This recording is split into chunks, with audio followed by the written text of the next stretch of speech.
Hello, I'm Deborah Dahab, your expat coach and intercultural psychologist, and today I'm going to share with you the secret sauce to communicating in a foreign language.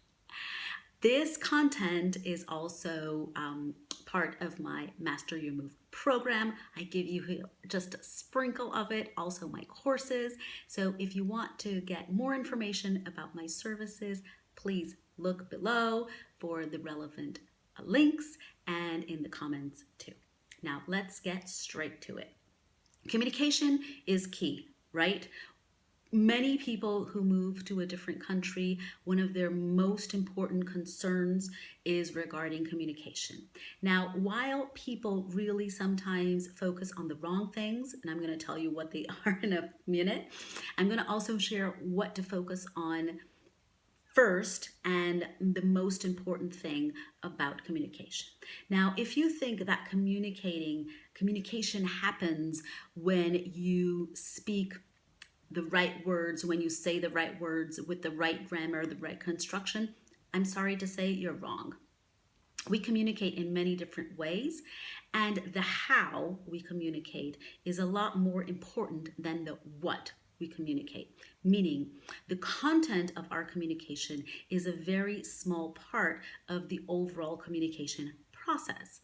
Why is that? Well, because we communicate with our eyes, with our tone of voice, with our body language, with the intonation, with the pauses, the silences, and many other aspects. So mastering this and knowing this is honestly a lot more important than speaking the correct word for that situation or using the right verb tense. Now, here's a little disclaimer. If you're going to learn a language to use in a professional setting, in an educational setting, by all means, the what really matters, right? I mean, you're going to portray, you're going to convey ideas and content, and you want to get your point across, right? What I'm talking about here, when the what doesn't really matter that much, is in day-to-day relations and communications. Although in the workplace, it also matters the how as much as the what. But I just wanted to make this little disclaimer because people think, what? I need to make a presentation for my paper, or, I need to write an essay, and all of this. Of course, it's important, the content, but I'm gonna here kind of demystify a bit some of the ideas that we have around foreign communication in a foreign language. Now, the first thing you really want to look into before you even start learning a language is, what is your communication style? And what do I mean by that? Are you a more direct person, like you ask questions and you expect a straight answer? Or are you a more beat around the bush, not too direct? There are many cultural aspects and many cultures that tend to be more indirect, others that tend to be more direct. That has to do with a lot of different aspects. I have a video on this, which I will link here, that we go a little bit deeper. But the first thing, and I want to be very practical in this video to help you as much as possible, is the first thing is, how do you communicate? When you talk to people, how do you expect them to hear you? Do you want them, are you straightforward? Do you consider yourself straightforward and assertive? Or are you more like, beating around the bush? And there's no right or wrong answer here. And it might even depend on the context. So look, in which situation are you more assertive? In what other situations are you less assertive? Also, it's really important to look at how you communicate with your body. Are you someone that really uses your hands a lot and your facial expressions, or not? Are you more contrived and you don't use your hands a lot? As you can see, I use my hands a lot.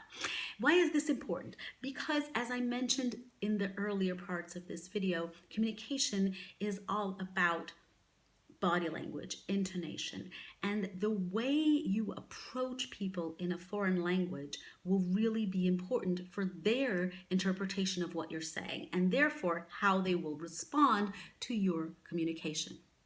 Now, Why is it important? I was like, oh, okay, I'm talking to another culture. Why do I have to look at myself? Well, because humans, as we are, we compare things, right? We like to say things are good or bad, tall or short, big or small, and everything has a reference point.